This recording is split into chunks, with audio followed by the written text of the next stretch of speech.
자, 이번엔 얌 테이블 모둠꼬치 7종으로 여러분 모시겠습니다. 아, 네. 얌 테이블. 그 얌 테이블이 해산물이 아닌 간편식으로 이제 영역을 확장했어요. 얌테이블이 이제 육지까지 상륙을 했습니까? 그렇습니다. 이 말하자면 이제 그 삼성이 네.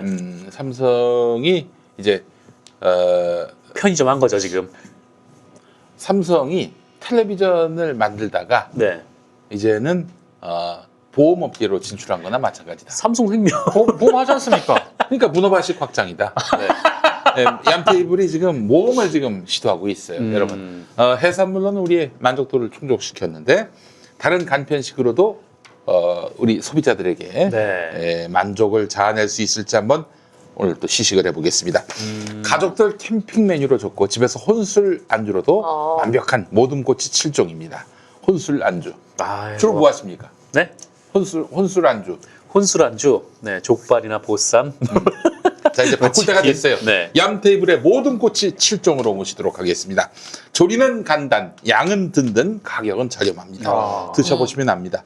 꼬치 요리 만들기 위해서 일일이 재료 준비하고 밑간하고 꼬치에 깨고 근데 이건 할 일이 없어요. 다 돼 있기 때문에. 이 상태로 그냥 나오는 겁니다. 그렇습니다. 그냥 굽거나 익혀서 드시기만 하면 됩니다. 자, 모둠꼬치 어떤 게 있냐면요. 염통 똥 마렵습니까? 네, 아닙니다. 지난주에 말씀하셔도 못하셨네요. 자, 염통꼬치 10개 네네. 250g. 개당 250g이겠죠? 10개에 10개당 10개. 250g. 꼬치니까. 저희 예. 꼬치가 10개에 200. 꼬치가 하나당 250g면 네. 2kg. 삼겹살을 이렇게. 그러네요. 네. 다시 염통꼬치 10개 250g 4,900원입니다. 달개 그 심장 부위로 남녀노소 누구나 좋아합니다. 닭살꼬치 10개 500g 7,900원. 요거는 이제 부드러운 닭다리살로 만든 네. 꼬치고요. 파닭꼬치가 있어요. 10개 500g 7,900원. 네네. 닭고기의 감칠맛 나는 대파를 함께 구워 먹는 대표 닭이네요. 네. 맛있죠, 요거 이거. 대표 닭꼬치. 그리고 삼겹새우 롤 5개 아이고. 요거 맛있겠다. 예. 이거 저 7,900원이고 삼겹살과 새우, 피망, 파프리카와 함께 먹는 럭셔리 꼬치입니다. 자, 닭똥집 10개 270g인데 6,900원입니다. 탱글 쫄깃함의 끝판왕 닭똥집은 꼬치 구이가 최고의 맛이죠. 그렇죠. 네. 자, 파닭 발꼬치. 요거는 닭발. 닭발에 꼬들꼬들한 닭발을 꼬치로 즐기시면 되는데 160g 6,900원입니다. 삼겹 김치말이 아이고. 5개 400g 7,900원. 지금 찾으시는 거죠? 김치를 삼겹살로 푹 감쌌어요. 상상하는 바로 그 맛입니다. 자, 가격을 좀 다 말씀드렸는데 네. 모둠꼬치 전용 데리야끼 소스와 매운 고추 소스를 김용민닷컴에서 별도로 구매하실 수 있는데 데리야끼 소스 120g 1,500원, 매운 고추 소스 120g 1,500원입니다. 네, 얌테이블 모둠꼬치 7종을 연기 냄새 걱정 없이 구울 수 있는 47년 전통의 대한민국 강소기업이 만든 안방 그릴. 요거네요. 요거. 안방 그릴 AB201도 강력하게 추천합니다. 그릴이 연기와 냄새를 흡입해서 아파트에서 마음껏 고기를 구우실 수 있습니다. 연기가 안 보여요, 지금. 구우고 있는데. 그렇죠. 굽고 있는데. 네. 자, 판매 정가는 29만 8천 원이고 2020년 3월 중고나라 판매 완료 가격은 14만 원. 자, 그렇다면은 김용민닷컴은 이보다도 싸야 되는 거 아닙니까? 중고보다 싸기는 좀 어렵죠. 12,900원입니다. 아니. 그냥이네, 그냥. 그냥 끝나. 12,900원이면 요걸 내가 좀 빼먹어요. 네. 12만 9천 원입니다, 여러분. 12만 9천 원. 12만 9천 원이에요. 중고 가격 14만 원인데 12만 9천 원에 여러분 11,000원이나 빠집니다. 그렇습니다. 네. 중고 가격. 날이면 날마다 12만 9천 원이 아니라 요즘 특가에 특가. 지금 구매하셔야 돼. 지금 많은 사랑을 바라겠습니다. 근데 이게 굽고 있는데 처음엔 좀 연기가 나는 것 같더니 지금은 거의 안 나요. 그러네요. 연기가. 맞아요. 연기가 그렇죠. 안 나요. 자, 시식하겠습니다. 네. 그래요. 여기 소스도 있네요. 네, 소스도 있고 소스도 나왔어요. 요게 데리야끼고 이 소스를 이제 판매한다는 거예요. 요게 이제 요거는 매운 소스. 네, 하얀 게 매운 거고 옆에가 데리야끼인가 보네요. 예, 여기 이제 그렇죠? 매운 소스. 네. 자, 그럼 저도 하나 먹어보도록 하겠습니다. 예, 그래요. 요거 새우 요거네. 요거 드시겠습니까? 감사합니다. 예. 자, 그러면 또 이제 이게 김치 삼겹살 말인 경우. 아, 그래요? 그래요? 네. 좋네요. 저는 네. 그럼 요걸로 타닭. 타닭인 것 같습니다. 먹어봐야지 이것도. 아, 먹어봐야죠. 닭발은 아니고 그쵸. 남의 요리. 이게 닭발이네 닭발. 여기 닭발이. 닭발. 아 이게 닭발이에요? 생긴 게 닭발이죠. 음. 닭발은 어떻게 꼬치에 꽂나 생각했었거든요. 닭발을 좀 해체하죠. 예. 자, 아유, 아 이게 어. 삼겹살 안에 새우가 꽂혔어요. 네.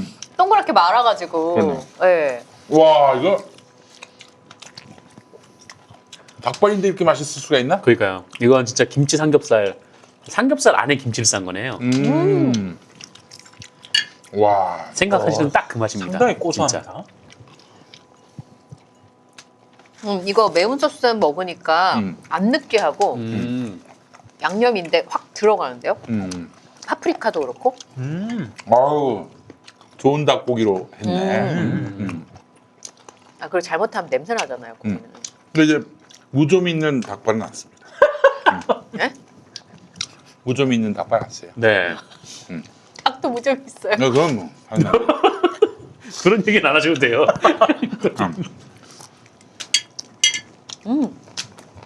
어우 자 고르세요 또. 이 소스 너무 맛있어요. 그러게요. 매운 거, 매운 그죠? 매운 거 진짜 네. 많아요. 다이어트 하라고 쉐이크 먹고 또 다시 우리는 단백질을. 저희가 원래 이래요?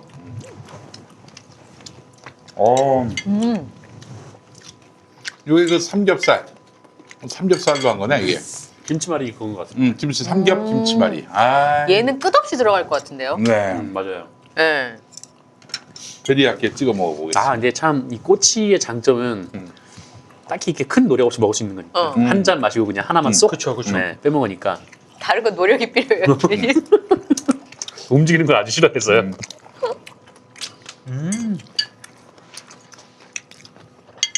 와. 데리야끼 소스가 훨씬 재료가 원래 어떤 맛인지는 데리야끼 소스가 난 것 같아요. 대략 소스가요. 그 정동진은 네. 그 꼬치 요리 중에 뭐가 제일 좋아요? 저요? 네. 주로 많이 먹는 꼬치 요리. 양꼬치. 양꼬치도 엄청 좋아하고요. 네. 그다음에 닭꼬치. 아 진짜 맛있죠. 닭꼬치가 제일 맛있어요. 닭꼬치가 그렇게 맛있더라고. 그리고 밖에서 먹으면 그 너무 맛있잖아요. 와, 네. 이게 김치 삼겹 죽여주네요. 와.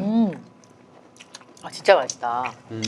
근데 양떼굴이 육고기까지 이렇게 영역을 확장할 수가 있지? 그러니까요. 근데 이게 데리야끼 소스도 네. 맛있어. 약간 죽이네요. 소스가 그러니까 좀- 얘는 약간 좀 뭐라 그럴까 이렇게 너무 탁 튀는 성격인 것 같고 이거는 그 큰 맛은 때문에 짜거나 그렇진 않은데 원래 꼬치 맛이나 고기 맛은 이게 더 많이 나는 것 같아요. 그죠? 네. 어우 야오르죠? 너무 맛있어서. 말씀 안 하시고 계속 이 종류별. 소스 이 이제 꼬치하고는 무슨 술을 뭐 같이 먹어야 돼요? 사케? 할게요. 소주? 근데 꼬치 종류마다 별로 좀 다를 것 같아요. 아 그래요? 이 양꼬치 같은 거는 이제 맥주로 먹는 게 좀 맛있고. 어. 근데 저는 지금 먹으면서 뭐가 드시고 싶으세요? 청아가 생각납니다. 약간 그런 거랑 먹으면 좀 덜 부담스럽고. 내가 술을 먹진 않지만 한번 누가 좀 마셔야 되는 분위기 속에서 슬쩍 한번 입에 댔던 게 국순당인데 그건 맛있으시다 보니까. 백세주. 백세주요? 알고 보면 그건 이제 곡주니까 곡시. 아 그래요. 그쵸? 예. 곡주는 술 아닙니까? 근데 약간 그게 배도 약간 부르지 않아요? 소주나 백세주요? 이런 거, 예, 그런 약간 곡주로 만든 게 약간 기본적으로 이렇게 든든한, 배부르셨나봐. 든든한 맛이. 배가 부르죠. 막걸리나 이제. 막걸리는 네. 배부르죠. 자, 또 이거 빨리 해줍시다. 와, 안 드셔? 아니 멀어서 못 가고 있어요. 뭐 드릴까요? 뭐 드릴까? 저 뭐 드릴까? 그거 먹고 싶어요. 또 이걸? 예. 이거 드릴까요? 이거- 아이 좋습니다. 예, 얘는 이건 뭐죠? 염통? 그거 닭 똥집 아닌가요? 아 똥집. 네. 아이고. 요게 이제 염통입니다. 염통. 오. 씹는 맛이죠. 아, 씹는 맛이야. 보통 꼬치 먹고 엄청- 싶을 때 오, 씹을 진짜 때. 맛있네. 너무 맛있어. 쫄깃하네요. 이게 하나같이 다 맛있지? 근데 약간 느낌들 다 달라서 근데 모듬으로 시켜주면 애기랑 먹어도 다 같이 먹을 수 있으니까. 아, 네, 맞아요. 아빠 취향만 고려하지 말고. 애기도 소주 함께. 아빠 소주 그렇죠. 먹는 거 아빠 취향만 놀리면서. 먹어야죠.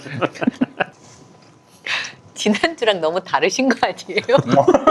왜 지난주 뭐였는데? 지난주는 게 걔는 아니었어요, 이게 자르기가 시간이 걸리니까 많이 좀 덜 드셨거든요. 똑같이 맞습니다. 양념을 건데. 네. 저는 이렇게 최소한의 움직임 있는 게 좋아요.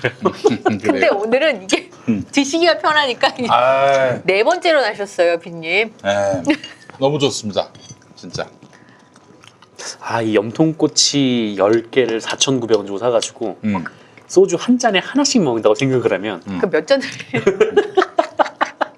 네, 술을 꽤나 먹을 수 있을 것 같습니다. 이거. 네. 그러니까 이게 잘 굉장히, 드시는 분들이 뭐든지 창의력이 동원돼요. 뭘 딱 보면 난 요걸 요렇게 세팅해서 그렇죠. 먹어야 되겠다. 딱 하나당 하나씩 딱 그쵸? 하나당 4개 맞아요. 달려 있었거든요. 음. 10꼬치면 40개잖아요. 예. 40장이 들어갑니다. 아, 그러면, 진짜 맛있다 네. 이거. 5병? 5병 정도. 우리 저 네. 정상근 동지가 지금까지 같이 술을 먹어서 다 정상근 동지가 그 대리 불러가지고 보냈어요. 말짱하신 거죠? 그러니까 아, 네. 우리 정동지는 그래서 대리기사협회 홍보대사예요. 대리기사를 술 먹고 네, 인사하고 맞이해드리는 역할까지 다 하셨습니다. 맞습니다. 네. 음. 누가 가족이 온다 그래도 보내고 대리로 보냅니다. 제가 홍보대사니까. 제가 아는 어떤 사람은 정동지랑 술 먹다가 음. 이혼당할 위기에 처한 사람도 있습니다. 무슨 이유로요? 집에 안 들어가서 그러니까 대리기사를 불러서 저 갔는데 그 집까지 무사히 갔어요. 네. 차를 어디다 놨는지 음, 기억을 못 해가지고 하루 종일 그 다음 날. 네. 차 타러 차 다녔어요. 타러 어디다 놨냐? 네. 아, 그 다음 날 진짜 그 동기 선배한테 죄송합니다. 전화 와가지고 예. 내 차 못 봤냐고. 어디 있었어요? 그래서 제가 동네 파출소를 갔습니다. 네. 차량을 도난당한 것 같다. 예. 그런데 그 경찰이 나를 이렇게 보더니 혹시 어떤 색의 어떤 차량이냐? 예. 예. 저 위에 가보면 비상 깜빡이 켜놓고 있더라. 그래서 그러니까 이제 집 근처에 그 대리기사가 왔는데 제가 정확하게 주소를 못 댄 거예요. 그러니까 이제 그 거기다 놓고 가시라고 제가 한 모양이에요. 근데 제가 이제 어렸을 때 음주운전 운전자한테 제가 사고를 당했거든요. 저는 절대 운전을 안 잡습니다. 그러니까 거기다가 이제 차를 비상등을 켜놓고 차를 잠그고 집에까지 걸어 올라서 간 거예요. 근데 그게 기억이 안 나는 거야, 그 위치가. 그래서 제가 그 차를 찾을 때까지 계속 그 차는 비상 깜빡이를 켜놓고 있었던 거죠. 그래요. 제가 그 얼마 전에 이제 그 황현희 형 등등하고 이제 그 술을 먹은 적이 있었는데 2차까지 가가지고 이제 좀 많이 먹었어요. 그래서 아, 저도 이제 너무 힘들다 이거. 아, 이제 다음날 아침에 일어나기 쉽지 않겠다 싶어가지고 딱 했는데. 아침마다 방송해야 되니까. 네, 아 근데 뭐 금요일이긴 했습니다만 어쨌든 황현희 형이 저를 이제 택시에 태워서 보내시더라고요. 그래서 황현이가? 네, 그래서 술이 진짜 세시네. 딱 황현이. 네, 생각으로 집에 딱 갔죠. 그리고 다음 주에 그 방송에서 만났어요. 만났는데 정기적 혹시 그날 일 기억나세요?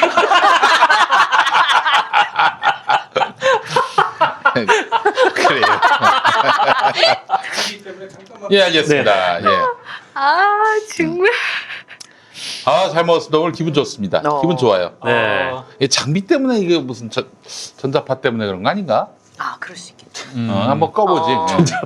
그 뒤로 술을 만약에 제가 정상근 선수랑 먹는다 그러면 그럼 어떻게 하십니까? 아니 와이프가 죽을래? 진짜 걱정해서 물어보는 거예요. 죽을 내가 너 죽을 수도 있다. 정말 죽을 수도 있다. 그렇지. 근데 정말 익숙하게 그 제 친구 부모님들이 저를 매우 싫어합니다. 아 근데 그것도 진짜 옛날 얘기지. 요새는 진짜 술 많이 못 먹어. 많이 못 먹어. 많이 못 먹어요, 5병 뭐 이러신 거 같아요. 아니요. 아까 요새는 꼬치 40개 얘기하실 때 하나당 뭐든 잘하는 사람 애드립이 생각나는 거. 나도 예전에 이제 한참 때는 그 뷔페 가면은 한 7접시는 기본 꽉 채워서 7접시 이렇게 먹었었는데 요즘에는 4접시밖에 못 해요. 4접시밖에. 저는 3접시 뭐 힘들더라고 하려고 했는데 네. 4접시. 4접시. 꽉 채워서 4접시. 아니 근데 실제로는 마지막 4번째 거는 디저트지.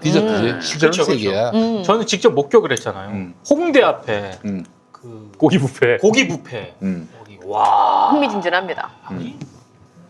계속 혹시 이게 한 접시에 두세 개만 아니요. 그냥 막 아니 나 저 여기 근처에 도살장 있는 줄 알았어요. 어디서 고기가 계속 나와. 진짜 많이 먹어 진짜. 네.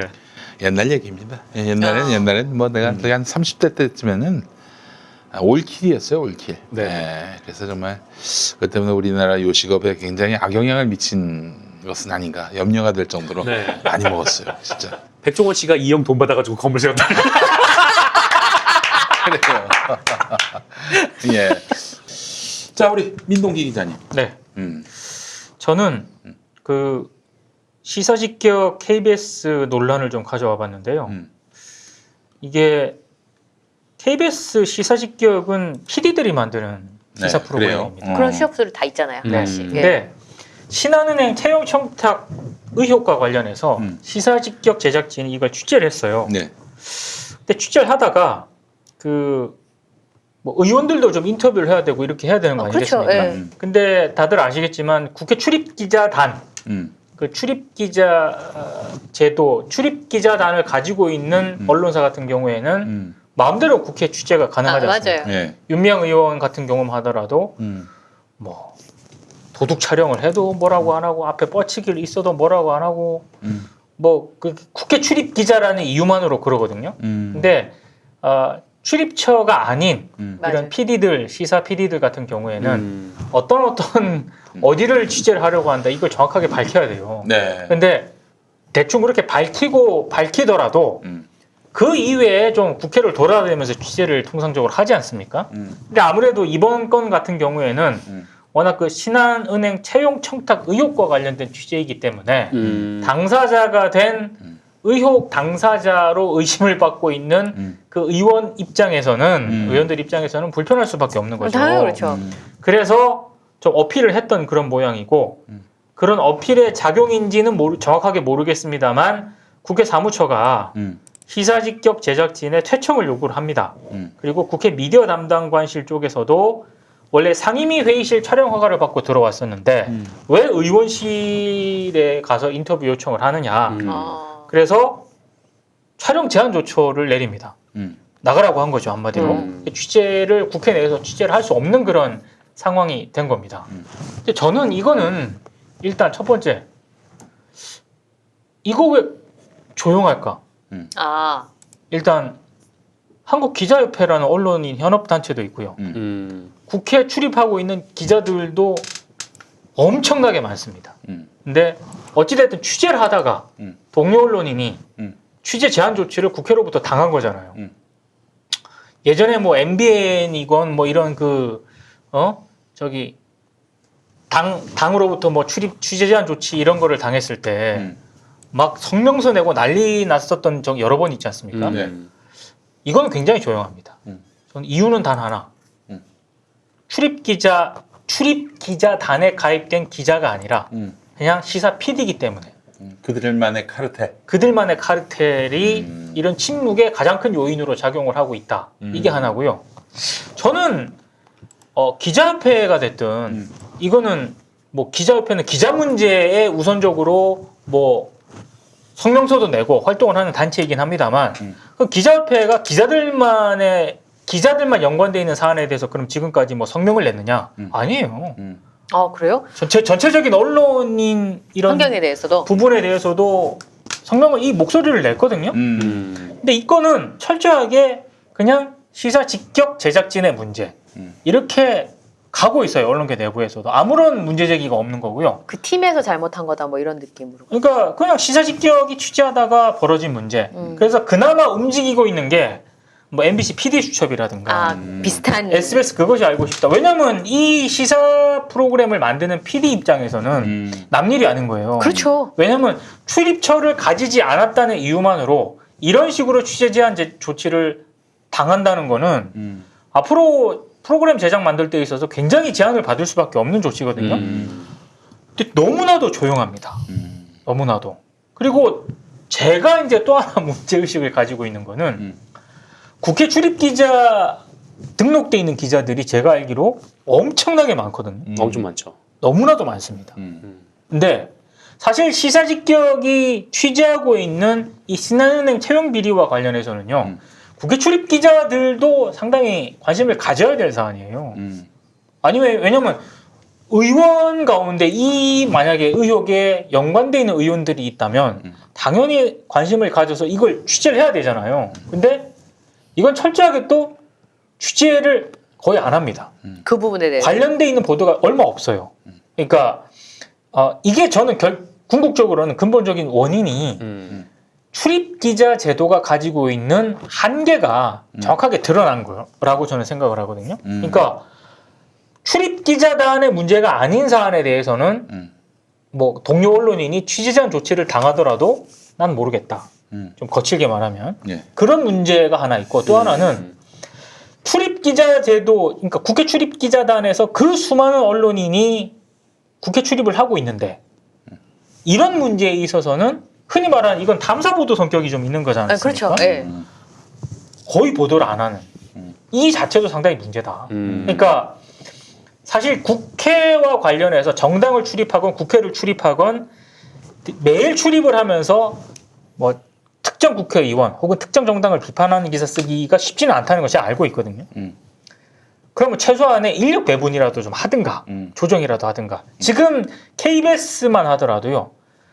뭐 정당을 출입하건 국회를 출입하건 그 출입하고 있는 기자가 비판 기사, 비판 리포트 내는 거는 좀 비율이 굉장히 낮고 근본적으로 국회의 어떤 그런 문제점이라든가 이런 거를 지적하는 거는 뉴스케이라고요. 예. 아예 출입처가 없는 정치부 기자들 모아가지고 새로 따로 이제 따로 그 아젠다 세팅을 하는 부서가 있거든요. 거기서 거의 다 때려요. 국회의 근본적인 문제라든가. 얼굴 보고 이제 하기가 좀. 네. 그러니까 저는 이런 식으로 근본적인 국회 출입 기자단의 조정이 필요할 때가 됐다. 이게 이제 국회에서는 KBS 정치부가 가장 실력자로 알려져 그렇죠. 있잖아요. 네. 그 저 김인규 사장 때도 그랬고 고대영 사장 때도 그랬고 그 언론사 시스템은 너무나 낡았습니다. 이제 어찌 보면은 이 패거리즘의 어떤 산실이기도 하고 말이죠. 이 기자실이라고 하는 곳이. 그래서 이제 1인 미디어도 이제 말하자면 굉장히 큰 영향력을 발산하는 이런 시대라면은 이 시스템을 바꿔서 기자 개인이 국회에 등록할 수 있도록 해야 되겠다. 그래서 예를 들면 시사식격 같은 경우에는 한시적 취재, 한 2주 내지 3주 취재한다 영장. 그러면 뭐 한시적 취재증을 뭐 받는다든지 이래야지 언론사 중심으로 이렇게 해서 언론사가 뭐 어떤 언론사고 뭐 어디 뭐 주간지고 뭐 그리고 또 뭐 발행부수 이런 것까지 따지는 건지는 모르겠지만은 네. 언론사 중심으로 해서 기자 등록이 되는 시스템을 바꿔야 합니다. 저는 출입처 없는 데서 일을 해봤는데 불가해요 취재가. 첫 번째 출입처가 없으면 국회의원들을 만나는 게 안 되고 그러면 이제 국회 들어가기 전에 뭘 취재할 건지 어디를 취재할 건지 다 자세히 써야 되잖아요. 네. 근데 아까 말씀하신 것처럼 국회를 비판하거나 누구의 뒤를 추적하는 기사를 다 얘기하고 오케이를 받을 수 있을까요? 그렇죠. 그렇지. 쉽지 않죠. 근데 소비자들이 원하는 건 그런 부분들이잖아요. 뭐 관련해서 지금 국회 사무처가 지금 얘기가 막 나오는 걸로 알고 있는데, 근데 이거를 두고 이제 국회 기자들한테 물어본 거예요. 혹시 뭐 그 유튜버라든가 뭐 블로거, 그러니까 모든 사람들 다 그럴 수는 없으니까 어느 정도 일정 요건, 뭐 여기서 일정 요건은 뭔지는 아직 모르겠습니다만은 일정 요건을 갖춘 뭐 유튜버나 이제 블로거들한테 출입증, 그 기자증을 주는 거는 어떻게 생각하느냐라고 설문을 했는데 안 돼. 기자들의 70%가 반대를 했어요. 네, 그건 아마 쉽지는 않을 것 같은데. 네. 근데 아까 말씀하신 것처럼 이미 KBS 정치부는 출입이 되잖아요. 네. 네, 되는 경우라면 그 언론사에 대한 평가는 이미 끝이 났으니까 아까 말씀하신 것처럼 그 프로그램에 한해서 뭐 나온 거 보면 얼마든지 평가를 할 수 있으니까 한시적으로 권한을 근데 주거나 이것도 여기서 가능할 것 같은데. 좀 나아가서 이게 지금 이 출입처라는 걸 가지고 있고 이 기자단이라는 것이 있는데 이 기자단이 지금 뭐 이렇게 다른 사람들 이렇게 소수 매체나 이제 미디어들이 들어오는 걸 반대를 하고 있는데 뭐 어쨌든 이 사람들은 이제 종편이 들어왔을 때도 처음 반대를 했었지만 네, 맞아요. 근데 어쨌든 과연 지금 이런 한국적인 시스템에서 지금 이제 출입제도나 아니면 이런 것 자체가 존재하는 게 맞는가라는 생각이 저는 드는 거죠. 그러니까 아예 지금 어떻게 돼 있냐면은 뭐 국회 들어가시면 알겠지만 요새 뭐 좀 많이 넓혔다고 하대요. 근데 어쨌든 그 출입 기자단이 그 실이 가지고 있고, 그러니까 네. 뭐 KBS는 KBS 기자들이 앉는 그 자리가 있고, 그쵸. MBC는 MBC가 앉는 자리가 있고, 그다음에 좀 소수 매체들은 몇 자리 딱 있고, 거기 아예 들어가지 못하는 사람들은 그냥 이제 브리핑실에 자리를 잡고 앉아가지고 기사를 쓰는 시스템인데, 그 기자실이 거기 국회에 있을 필요가 있겠냐라는 것이죠. 저희 평화나무 얘기해서 죄송한데 평화나무도 이제 언론이 있잖아요. 뭐 주간 신문도 있고 인터넷 신문도 있고 저희는 출입처가 없어요. 출입처라고 하는 것이 얼마나 낡은 시스템입니까? 네. 뉴스가 나올 만한 곳에 기자를 상주시켜서 그쪽에서 내는 보도 자료를 갖고 기사를 쓴다? 얼마나 수동적이고 피동적입니까? 사실은 찾아가야죠. 출입처 없애고 이 이슈가 될 만한 것들, 뉴스가 될 만한 것들 그 현장에 사람을 보내서 그래서 그 팩트를 얻어내야죠. 그리고 어떤 그런 우리가 알지 못했던 그리고 굉장히 희소성이 있는 그런 뉴스를 세상에 내놓도록 해야 되는 건데 예. 그래요. 자, 우리 먼저 이은정 집사님 빨리 네. 가셔야 됩니다. 예. 자, 보내드리겠습니다. 네, 감사합니다. 감사합니다. 다음 주에 좀 일찍 시작합시다. 한 8시쯤 시작하면 어때요? 8시. 좋습니다. 예, 끝까지 같이 가셔야 되니까. 예. 그래요. 근데 저는 그 한국 언론 특히 정치부 기자들이 정치 기사에 대한 어떤 혁신이나 변화에 대한 고민을 하지 않는 이상 이 출입처 제도에 의존하는 행태는 계속 될 것 같습니다. 근데 좀 웃기지 않아요? 그러니까 지금 그러니까 언론사에 속해 있는 기자들이 그 좀 1인 미디어나 이제 유튜브나 이게 블로거가 기자증을 갖는 것을 반대한다라고 했는데 그 이유가 좀 뭐랄까요? 하여튼 뭐 좀 이렇게 신뢰를 할 수가 없다라는 데 있나 봐요. 근데 그 과연 기존 미디어들은 국민들이 신뢰를 하고 있는가라는 질문을 던지면 사실 그렇진 않잖아요. 아니 근데 진짜 상식적으로 한번 생각을 해봐요. 수백 명의 그 기자들이 거의 비슷한 형태로 정치인을 쫓아다니고 정치인이 던지는 말 한마디 가지고 기사화하고 그리고 기자회견할 때 우르르 거기 가서 거의 똑같은 기사를 받아쳐요. 그리고 거의 비슷한 기사가 포털로 전송이 돼요. 굳이 매체를 구분하지 않아도 거의 내용이 되등소이하잖아요. 있을 필요가 뭐가 있냐는 거예요. 제 말이 그 말이에요. 그 비슷한 기사를 양산하기 위해서 그 수많은 기자들이 국회에 상주할 이유가 뭐가 있냐는 거예요. 게다가 또 연합뉴스가 먼저 쓰고 나오면 그거 갖고 우라카이 하잖아요. 솔직히 얘기해서. 네네. 특별히 새로운 것도 아니고 국회도 마찬가지예요. 국회 정론관 모든 기자회견 실황이 다 올라옵니다. 영상으로. 국회 방송에서 잘 보도해 줍니다. 그러니까요. 그러니까 이게 홈페이지 보면 다 할 수 있는 건데 굳이 그걸 현장 가서 상주해서 뉴스를 전한다. 물론 이제 백브리핑이나 이런 것들 같은 경우는 중계를 안 해주죠. 그렇죠. 그러니까 그 하여튼 출입 기자라고 해서 거기 들어가서 이제 뭐 특별 매체들한테만 일부 얘기만 딱 주고 나머지는 그냥 뭐 별것 아닌 것처럼 이렇게 쩌리 취급하지 말고 어차피 나오는 기사는 여기나 거기나 다 똑같으니까 그냥 출입 기자단이라는 거 없애고 거기 국회에 취재할 일이 있는 기자들이나 아니면 정말 뭐 1인 미디어들이 있으면은 그냥 다 터서 그냥 개방형 브리핑 룸을 만들어 놓고 거기 그냥 뭐 자리를 이제 조금씩 분배를 해서 앉으면은 이제 더 많은 사람들이 거기 앉아서 취재를 하고 그렇죠. 자기가 뭐 할 수 있는 거잖아요. 그래서 뭐 담당관실 하나 만들어 가지고 거기서 이제 취재에 관련된 지원 뭐 이제 국회 내 내선 번호라든지 이런 것만 이제 알려주면 되는 거예요. 그러니까 언론사에서 우리가 청와대도 국회도 기자를 이렇게 상주시킨다. 출입 기자를 보낸다. 이건 일종의 어떤 과시, 전시성 배치거든요. 근데 거기서 실질적으로 뉴스가 될 만한 거리들을 얼마나 찾아낼 수 있느냐 이거예요. 이미 그런 공간이 있다는 것, 발언대가 있다는 것만으로도 이미 뉴스의 희소성은 떨어져요. 현장에 답이 있는데 요 기자회견장에 나와서 얘기하는 거 다 풀되는데 다 뭐 포털에 나오는데 그 몇 분 빨리 써서 무슨 의미가 있겠어요. 예? 그래서 참 뭐랄까 이런 국회 출입 시스템도 좀 바꿔야 될 것이고요. 특히 그 1인 미디어 시대에 국회가 좀 발상의 전환을 해서 개별 기자들이 등록할 수 있게끔 하면 어떻겠는가. 또 기자뿐만 아니라 PD도 마찬가지예요. 심지어 시민도 가서 그 얘기를 한번 들어봐야겠다. 현장에서. 누구 좀 만나봐야겠다라고 하면 어떨지 싶기도 하고요. 물론 그러면 너무나 많은 사람들이 몰려올 수 있기 때문에 이 통제가 안 된다 이런 얘기를 할 수 있는데 적절하게 기준을 만들면 됩니다. 그리고 뭐 난동 피우는 사람들은 한 두세 번 용인했다가 그냥 쓰리아웃을 해버리면 그렇지. 돼요. 예. 그리고 또 궁금한 게 있으면은 이런 건 어떨까 싶어요.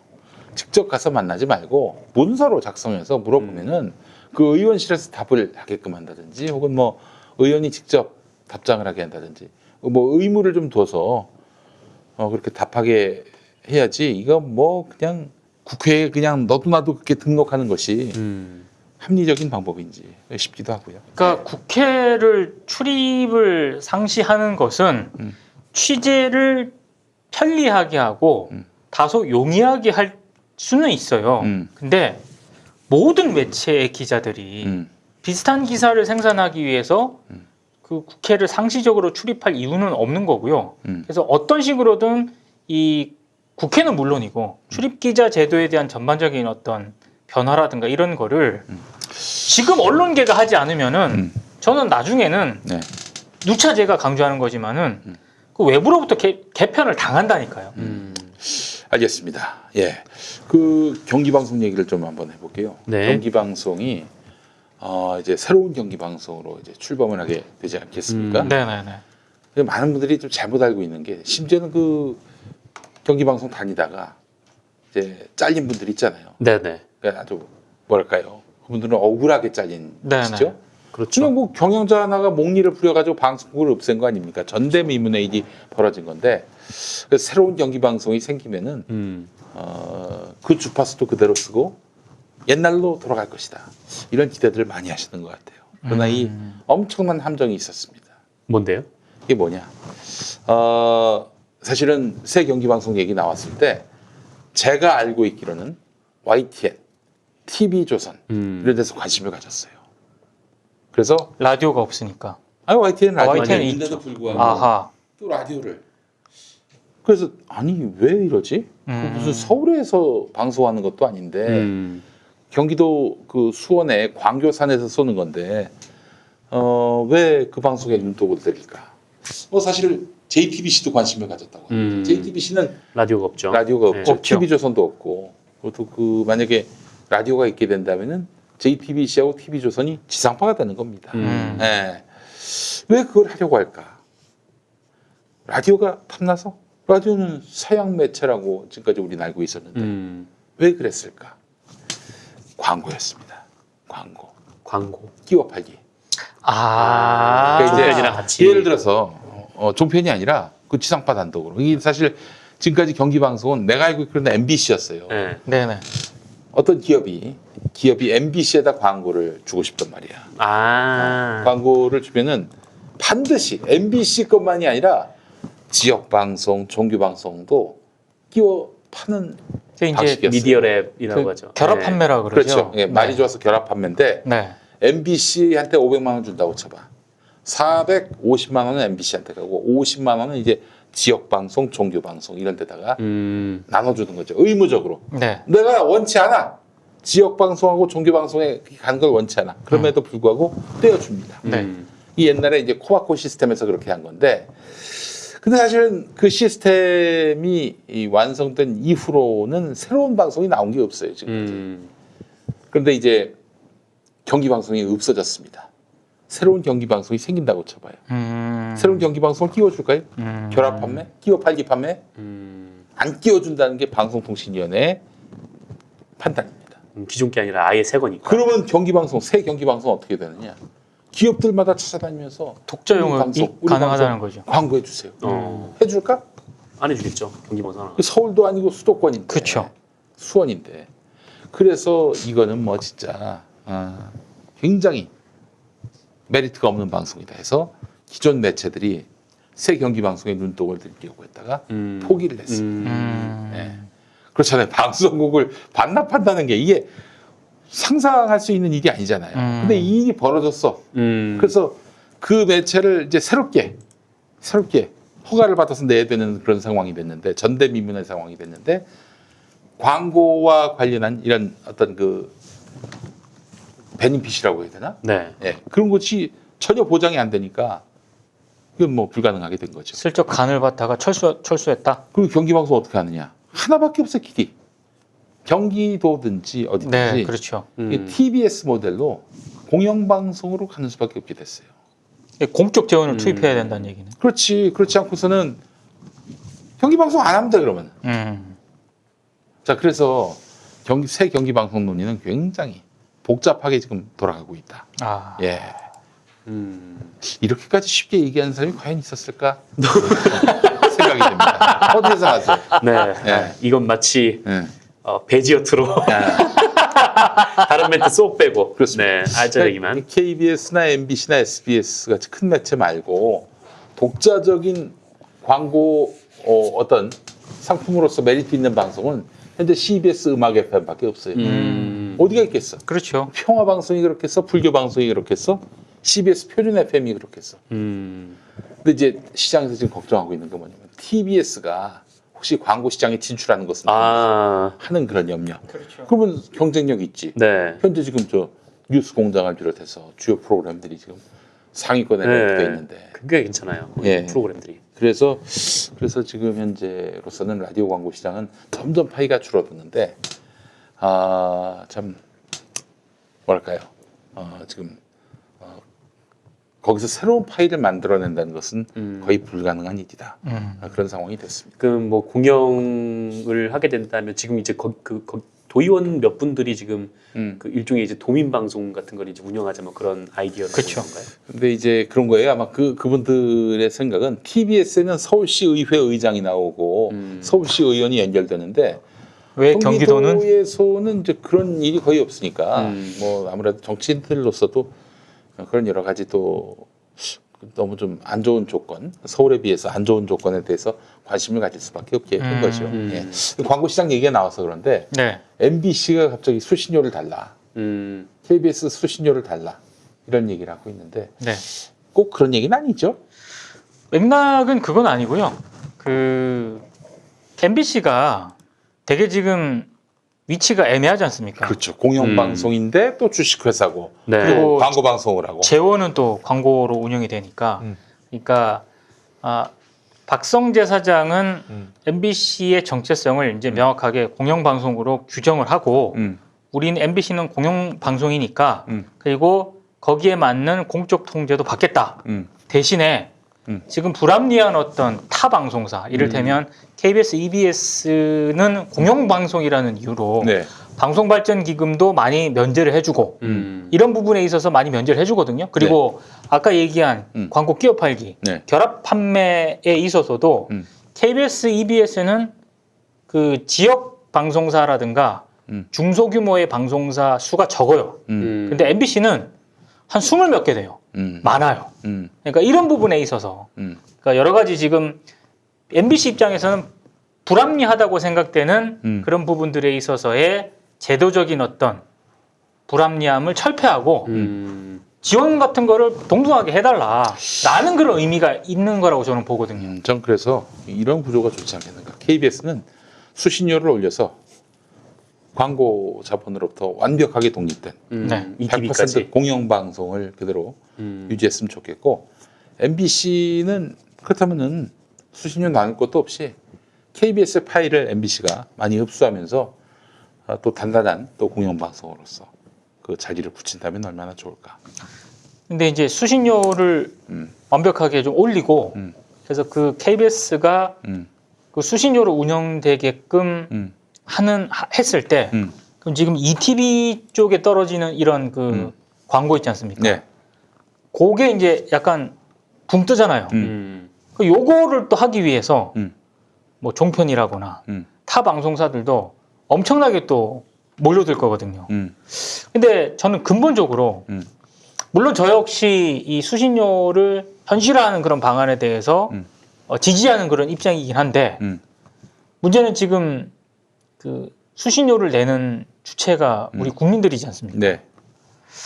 여론이 안 좋더라고. KBS에 대해서. 아니 KBS뿐만이 아니라 한국 그 언론의 신뢰도가 바닥이기 때문에 어떤 그 공적 재원을 추가적으로 세금으로 더 그 충당하는 그런 부분에 있어서 상당히 여론이 좀 안 좋기 때문에 이걸 어떻게 설득해낼 것인가에 대한 뭐 논리 개발이라든가 정책 대안 이런 거를 좀 더 디테일하게 고민을 해야 되지 않을까 싶습니다.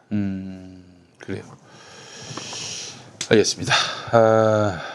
일단 우리 댓글창에도 올라온 게 있는데 네. 국민들이 수신료를 선택해서 줄 수 있도록 하자. 그것도 굉장히 신박한 아이디어인 것 같아요. 어디에 줄지. 예. 네. 그러니까 지금 저 댓글에 예.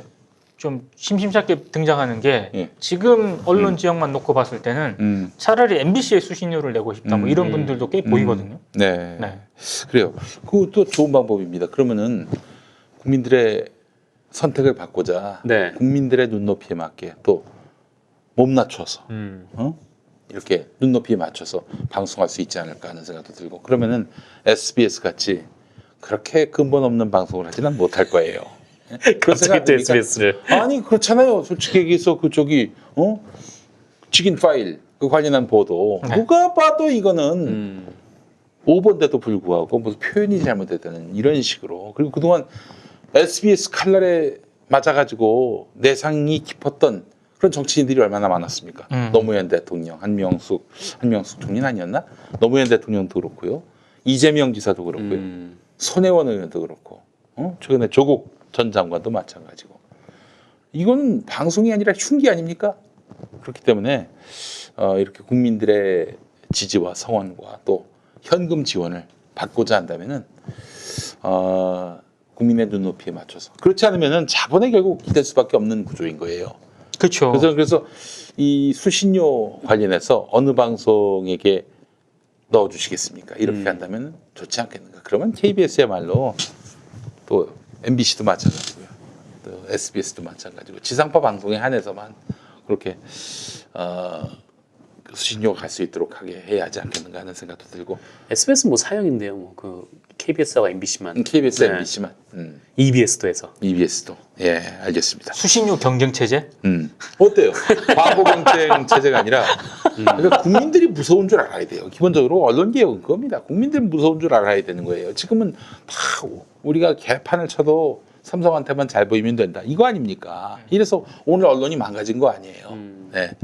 언론을 바로 세우기 위해서는 국민의 어떤 그런 본능과 또한 국민의 어떤 권위를 존중할 줄 아는 그런 방송으로 바뀌지 않으면 안 됩니다. 그렇잖아요. 시청자들 전화 오면은 뭐 항의하면은 네 끊고 이런 미친 새끼 이러잖아요. 솔직히. 아이 개새끼 이러잖아요. 솔직히. 국민에게 직접 이렇게 선택을 받는 방송이 돼야 하고 심판을 받을 수 있는 구조가 돼야 한다. 이런 말씀을 드리면서 오늘 마무리할까요? 네. 네. 다음 주에 또 뵙도록 하겠습니다. 관훈 라이트 클럽 다음 주에 8시부터 합시다. 네. 8시. 알겠습니다. 네. 8시에 뵙겠습니다. 고맙습니다. 고맙습니다.